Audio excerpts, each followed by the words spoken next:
Num tempo de silêncio, rezemos no íntimo do nosso coração, peçamos ao Divino Espírito Santo o auxílio necessário para que por ele alcancemos a plena compreensão da palavra. Rezemos.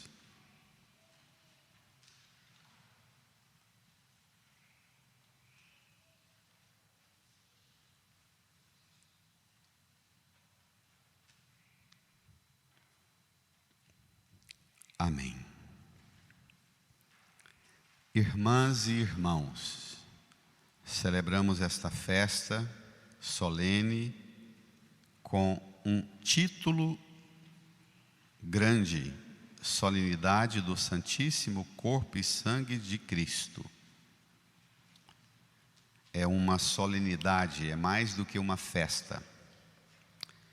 Esta solenidade do Santíssimo Corpo e Sangue de Jesus, ela está imediatamente após a celebração dos mistérios da Páscoa e vem coroar toda a caminhada pascal que nós percorremos, dos 40 dias da Quaresma, os 50 dias da Páscoa, a vinda do Espírito Santo e a festa da Santíssima Trindade. Tudo já dado plenamente para nós, tudo revelado.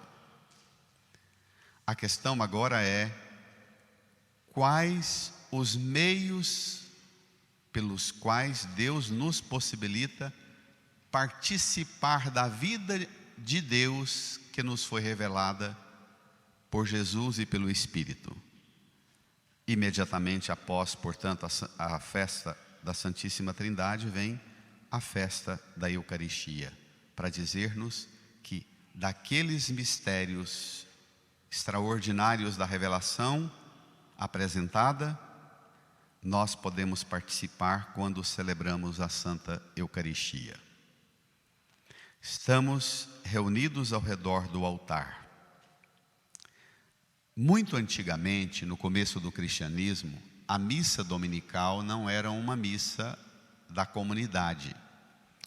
A missa dominical era: as comunidades se reuniam com o bispo, e só o bispo, o episcopo, presidia a Santa Missa, e todos participavam.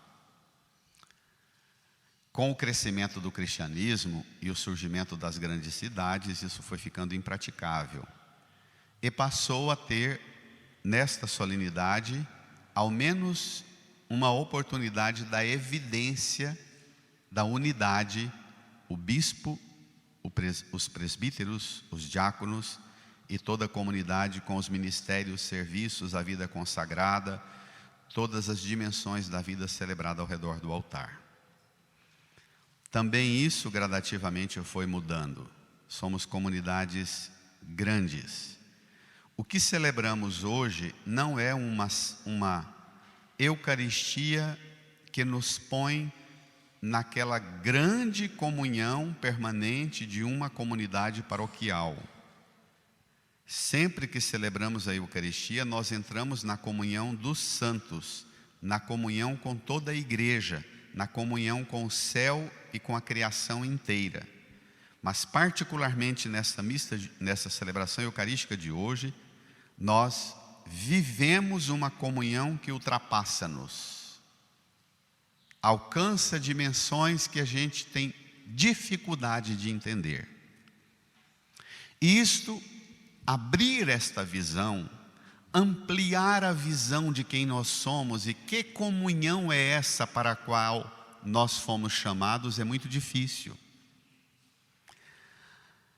Comumente a gente vai se assentando no ritmo dos costumes e dos hábitos da gente, o que chamam de o efeito manada, e a gente repete os ritos e os gestos, e a rotina se torna o ponto alto, manter o que a gente gosta de manter. Mas a Eucaristia deve sempre arrancar a gente da rotina e remeter a gente para o extraordinário. Tomem comigo o Evangelho, a gente vai entender isso melhor no seu folheto, o número 11. Evangelho de João, capítulo 6, versos 51 e 58.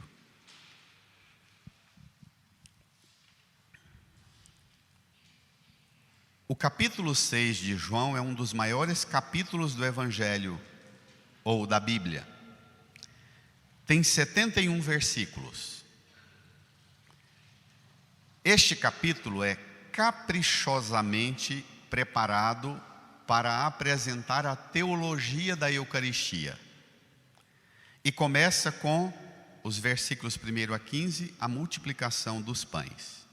Jesus termina de multiplicar os pães para prefigurar a comunhão do reino dos céus que ele veio inaugurar no meio de nós, e ninguém entende nada. Vocês vão ver isso logo. Imediatamente após os discípulos reunirem os 12 cestos das sobras dos pães, aí no capítulo 6, no versículo 15, o povo vê que Jesus é um grande, poderoso multiplicador de pães, vão pressionando Jesus, levando-o para um beco, e o Evangelho de João diz que queriam tomá-lo à força, para levá-lo para Jerusalém e fazê-lo rei.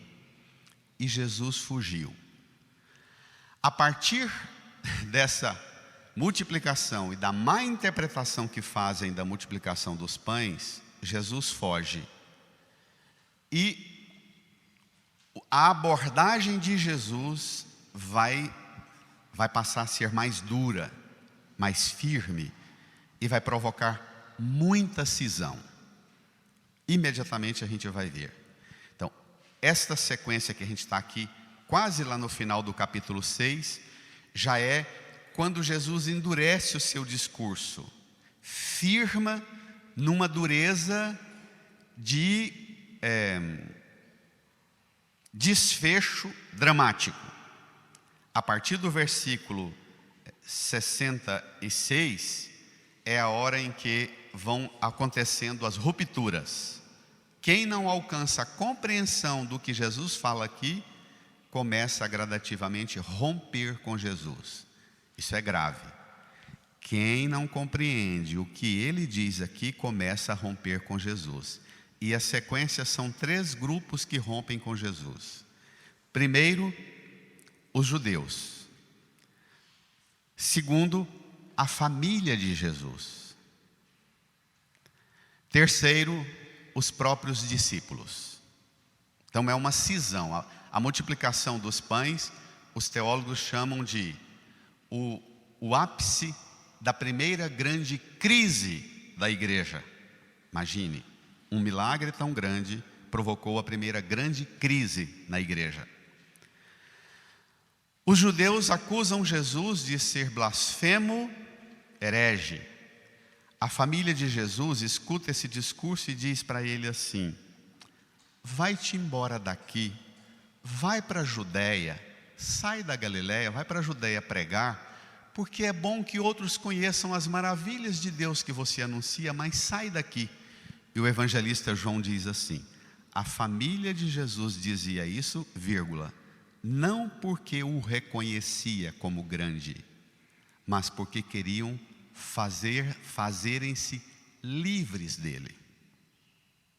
Cai fora daqui, vai pregar essas coisas suas, você está expondo a gente. E, por último, os discípulos, acho que todo mundo aqui lembra, ao menos da frase, os discípulos que murmuram, lá no final dizem assim: Senhor, essa palavra é dura, quem poderá escutá-la? E Jesus volta e diz: isto vos escandaliza? E quando vires o Filho do Homem descendo nas nuvens, revestido de glória. E o Evangelho de João diz assim: a partir daquele momento, muitos dos seus discípulos não o seguiam. Jesus, vendo que uma turma está indo embora, ele se volta para os 12 e diz: e vós também vos quereis ir embora? Vaza, some. Vamos ver? O que causa tanto desconforto em todo mundo? Olhe só. Naquele tempo, disse Jesus às multidões dos judeus, é um público específico. O que ele diz? Versículo 51. Eu sou o pão vivo descido do céu. Quem comer deste pão viverá eternamente. E o pão que eu darei é a minha carne, dada para a vida do mundo.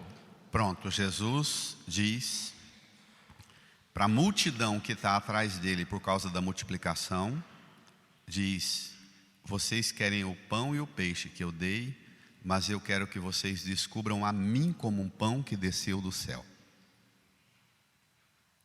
O pão que eu sou, se vocês comerem, vocês não vão ficar saciados aqui, vocês vão viver eternamente. Esperar que Jesus seja um Messias político para dar cesta básica para todo mundo é pouco. Ele é muito mais do que um líder, um Messias político que veio dar cesta básica para todo mundo. Jesus veio para dar vida eterna. Esta vida eterna, e o pão que eu darei é a minha carne dada para a vida do mundo. Não só de vocês que estão perto de mim, querendo fazer-me rei em Jerusalém. Pronto, quando Jesus diz isso, prestemos atenção, já apareceu viver eternamente e vida do mundo.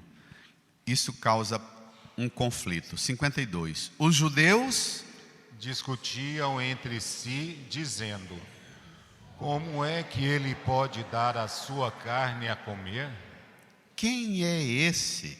Ao longo do capítulo 6, os judeus toda hora levantam essa suspeita sobre Jesus. Quem é esse? Nós não conhecemos sua família. Quem é esse que pode dar? Como é que ele pode dar a sua carne a comer?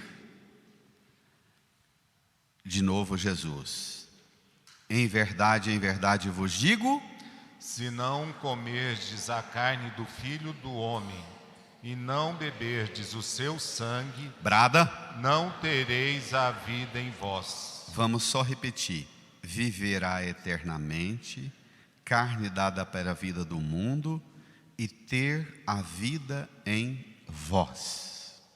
Essa aqui é a teologia da Eucaristia. A teologia da Eucaristia, ela é uma teologia que atinge-nos na plenitude de todas as realidades. O eterno, a vida do mundo e a vida em nós. Nós precisamos acolher Jesus em todas as dimensões que Ele oferece, não só um aspecto. Ele não é só pão espiritual para cada um comungar e voltar para casa. Ele também não é só um panfleto socialista para ir fazer revolução e mudança das transformações de classes e fazer justiça social. A dimensão de Jesus atinge todas as realidades, todas, não escapa nenhuma.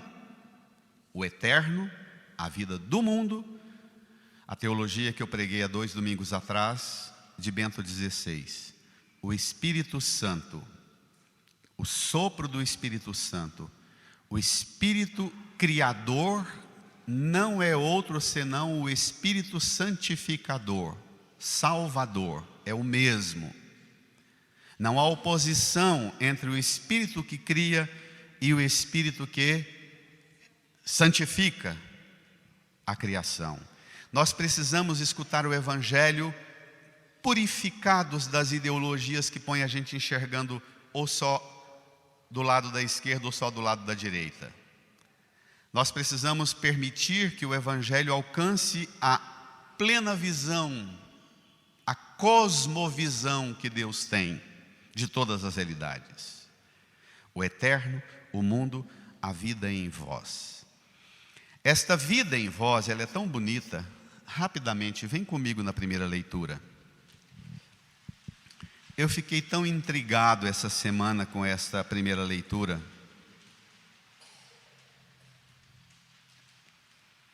Do Deuteronômio. Moisés falou ao povo dizendo: O povo que estava murmurando, resmungando das dificuldades da saída da caminhada no Egito, Moisés diz: lembra-te de todo o caminho por onde o Senhor teu Deus te conduziu, esses 40 anos no deserto. Leia. Para te humilhar e te pôr à prova, para saber o que tinhas no teu coração, e para ver se observarias os seus mandamentos. Olha que coisa impressionante. Quando a gente passa por dificuldades, por provações e até por privações, por que o Senhor permite isso? Diz Moisés ao povo: para saber o que você tem no coração. Imagine se nós enfrentássemos as dificuldades de nossa vida, como na teologia de Pedro, da carta de Pedro, como o fogo levando o ouro ao extremo do calor para ver até onde vai ser o brilho, ativar em você o brilho máximo. A provação, portanto, ativa em você a potencialidade do brilho extremo, diz Pedro na sua carta. Aqui Moisés diz: olha, as dificuldades, as privações que você passa, o que o Senhor quer é dar uma sacudida para ver o que sobra, afinal de contas, no seu coração. Quando se tira tudo de você, só sobra você, lá no íntimo do coração tem o quê? Às vezes nós achamos que as coisas que Deus tirou de nós é mais importante do que Deus e do que o amor que deve habitar nosso coração. Quando tudo sair, quando perdermos tudo e quando descobrirmos que não temos tudo o que sonhávamos, que idealizamos, que criamos expectativas, e que os livrinhos e os filmezinhos da Disney e de Hollywood põem na gente as fantasias de um mundinho encantado para mim, e eu não tive, e eu passo a olhar-me como vítima. Não, as dificuldades suas é para ver o que você tem no coração. Volta ao Evangelho.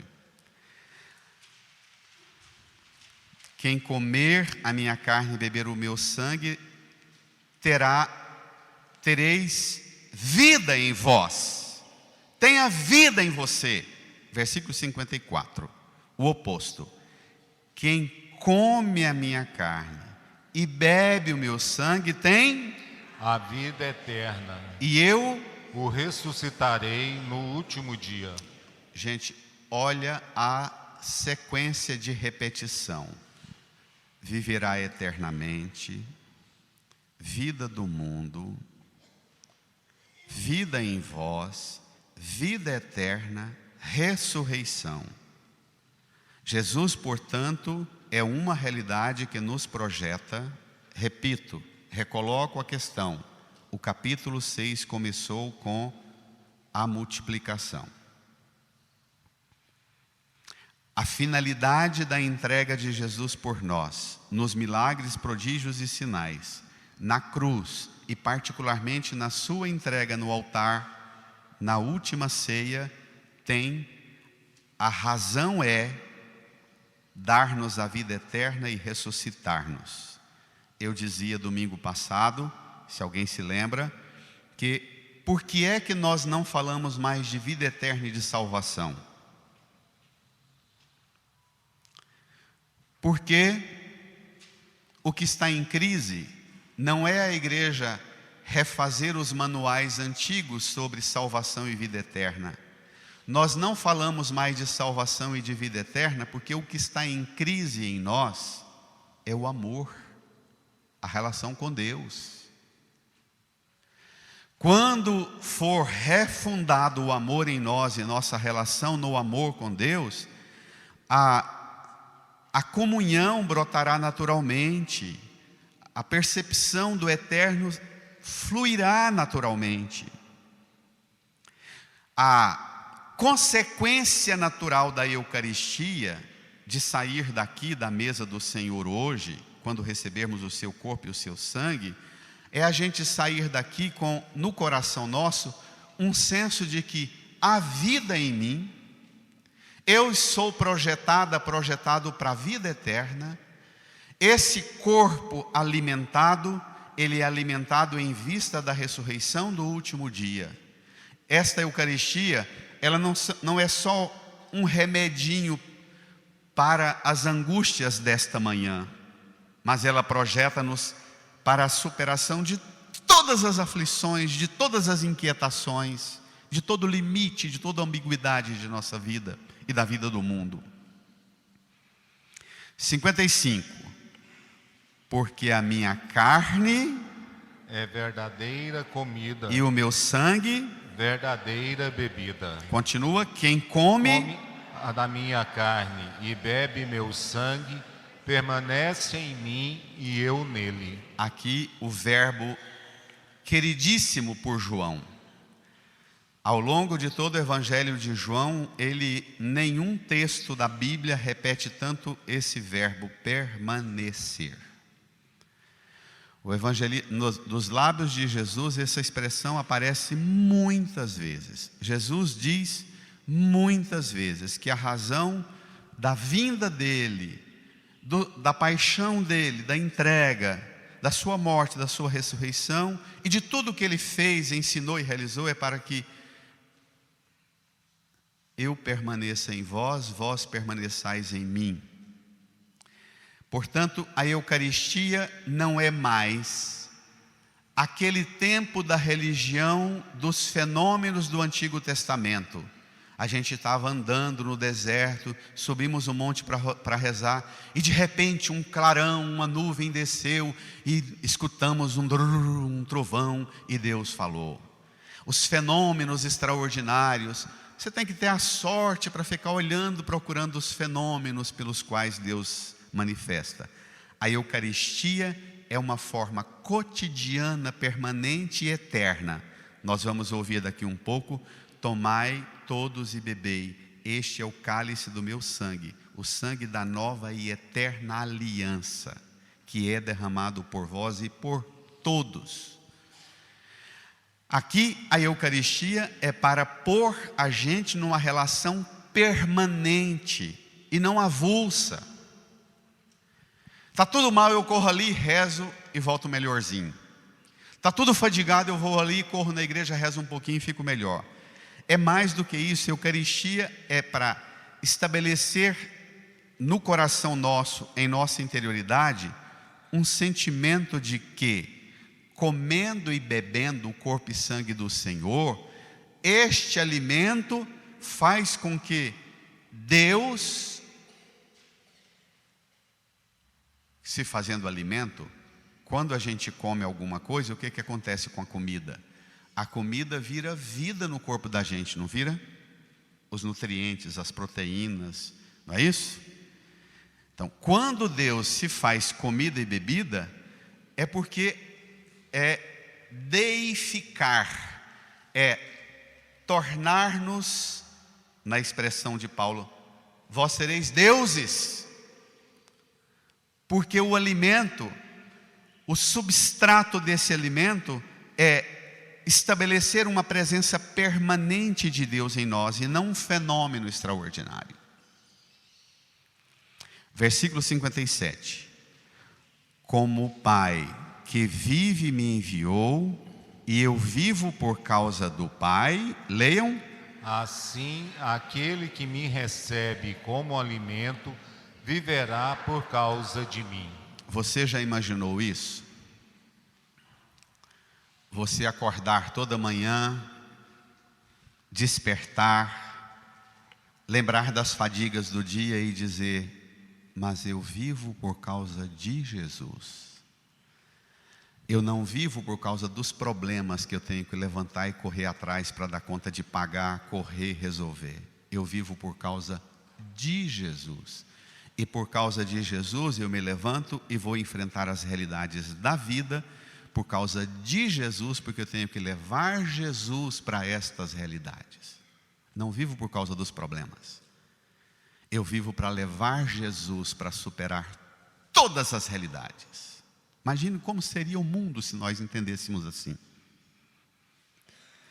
Se a gente não fosse puxado pelos problemas, arrastado pelos problemas da cama, mas se a gente fosse conduzido por Jesus a mergulhar na realidade dos problemas e dizer: eu vivo por causa de Jesus e eu vou lá enfrentar aquela situação, aquela realidade por causa de Jesus. Eu vivo por causa dele. Paulo, né? Não sou eu que vivo, é Cristo que vive em mim. Tão bonito isso.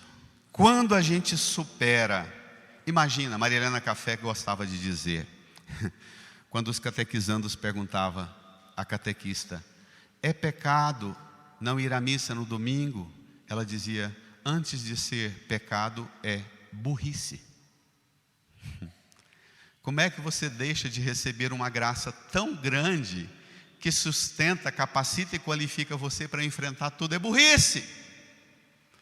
Porque você não vai, mas a realidade você vai ter que enfrentar. E você vai enfrentar a realidade sem essa força. É burrice, que você não vai dar conta de enfrentar. Então, superar uma religião da norma, da regra, da obrigação, mas estabelecer uma relação com a mística, com a espiritualidade, com a vida sacramental, a partir do munus da graça. É Cristo que vive em mim. Eu vou à Santa Missa porque quando eu me alimento, eu enfrento a realidade a partir de Cristo que se fez permanência em mim. Versículo 58. Este é o pão que desceu do céu. Não é como aquele que os vossos pais comeram. Eles morreram. Aquele que come este pão viverá para sempre. Você imagine um judeu piedoso, rigoroso na observância dos preceitos. Jesus dizendo, vocês têm um orgulho danado porque Moisés fez os pais de vocês comerem o maná no deserto? Está tudo enterrado, já virou pó. Imagina Jesus fazendo uma brincadeira dessa, dizendo, comeram e morreram. Agora, aquele que come o pão que sou eu, viverá para sempre. Viver para sempre. A partir disso, portanto, os judeus querem matá-lo. A família de Jesus recomenda que ele vá embora. E muitos dos discípulos não seguiam mais Jesus. E os apóstolos ainda lamentam, esta palavra é dura, quem conseguirá escutá-la? Irmã, irmão, a Eucaristia é a vida de Deus em vós. Não é para que nós ganhemos coisas, não é para que nós consigamos, cumprindo o preceito e a norma, Deus me reconheça como boazinha, bonzinho, porque eu obedeci a norma de ir à missa, então Ele vai me dar aquelas coisas. Não, Ele vai te dar a vida eterna.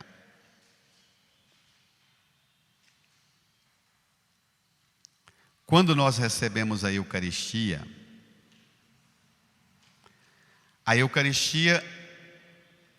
não muda a realidade frágil nossa. Nós continuaremos a ser sempre homens e mulheres frágeis. Nós nunca rezaremos a Eucaristia sem antes de recebê-la, o sacerdote ter que dizer, não olheis os nossos pecados, mas a fé que anima a vossa igreja. Isso me assusta tanto. Não olheis os nossos pecados, mas a fé que nos anima, Senhor. A gente continua sendo homem, mulher, vulnerável, susceptível às debilidades e às fraquezas das emoções, da carne, dos afetos sempre vulneráveis. Mas a Eucaristia não aproxima Deus de nós, porque nós somos perfeitos. Se nós fôssemos perfeitos, a Eucaristia não seria graça. Ela só é graça porque é Deus aproximando de nós, em nós, mulheres e homens, que diante dele, alguns segundos antes de recebê-lo, confessamos pela boca do sacerdote, não olheis os nossos pecados, mas a fé que anima a vossa igreja. A Eucaristia não é um desfile de puritanos perfeccionistas, moralistas com modelo estético de padrão religioso para os outros copiarem. A Eucaristia é a procissão dos pecadores confessos, que sabem que apesar desta fraqueza há uma graça infinita, bem maior que minha miséria, que a supera, a ultrapassa e ainda projeta-te para o eterno.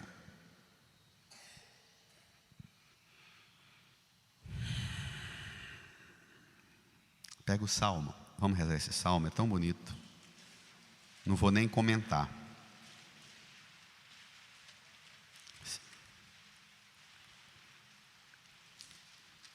Seu coração, as entranhas da sua alma rezando isso. Jerusalém hoje é você, Sião é você, as portas de Jerusalém hoje é seu coração, sua alma. E você reza assim, para você, falando de um Deus que está presente em você, que permanece em você. Glorifica o Senhor, Jerusalém. Ó Sião, canta louvores ao teu Deus. Vamos? Pois reforçou com segurança as tuas portas, e os teus filhos em teu seio abençoou. A paz em teus limites garantiu, e te dá como alimento a flor do trigo. Ele envia suas ordens para a terra, e a palavra que ele diz corre veloz. Anuncia a Jacó sua palavra, seus preceitos, suas leis a Israel. Brada. Nenhum povo recebeu tanto carinho, a nenhum outro revelou seus preceitos. Você hoje, depois de receber a Eucaristia, volta para o banco, põe a mão no coração e diz assim: hoje o Senhor reforçou com segurança as portas, para que eu não perca aquilo que Ele descobre e sabe que tem no meu coração e que é bom. Hoje, com Jesus Eucarístico no seu corpo e sangue, pôr a mão no seu coração depois da Eucaristia e dizer: nenhum povo, ninguém recebeu tanto carinho, meu Deus, obrigado. Amém.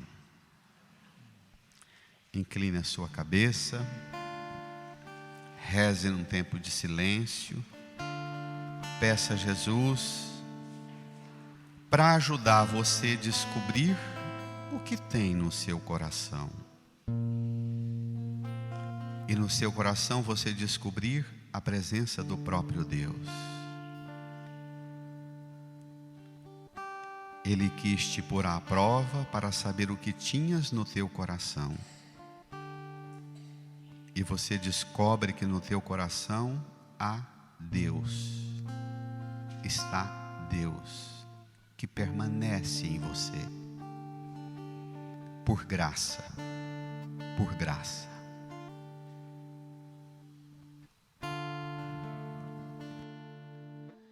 Enche-me, Senhor, com teu Espírito, e minha alma reviverá.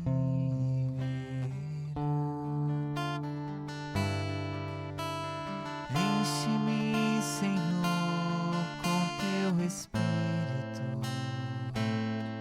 e minha alma reviverá.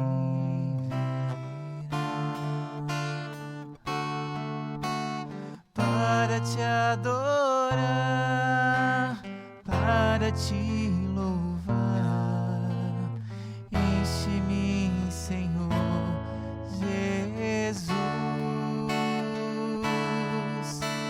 para te adorar, para te louvar, enche-me, Senhor Jesus. Cura-me,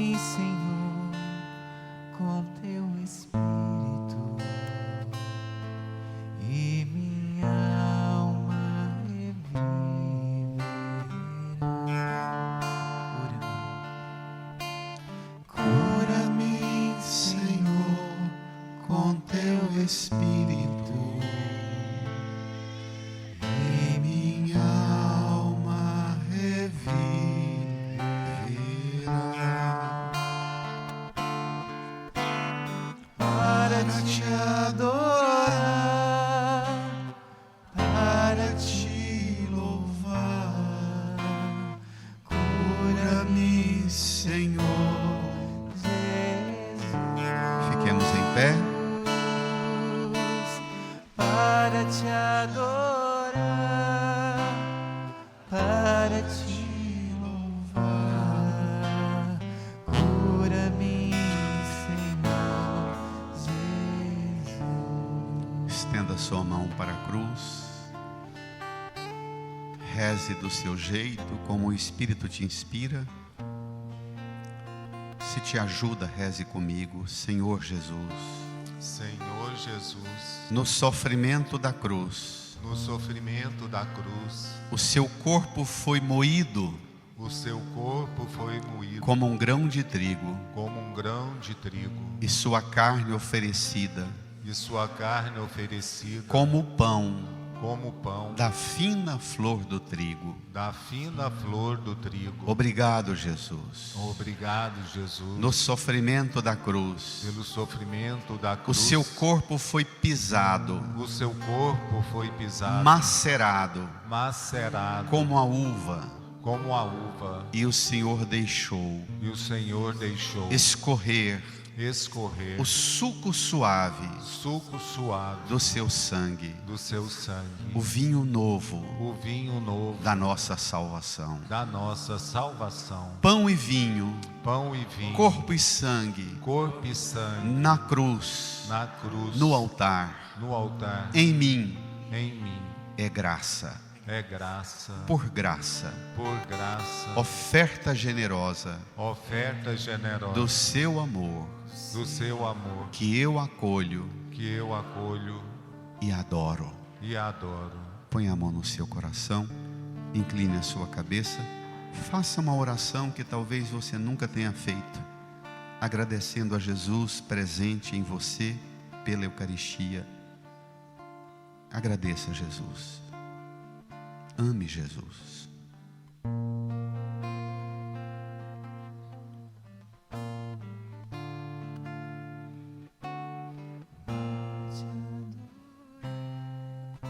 Para te louvar, enche-me, Senhor Jesus.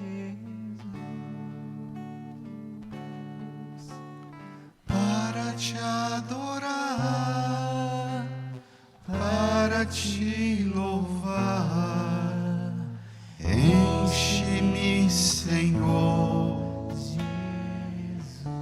Voltado para a cruz, brademos: creio em Deus Pai,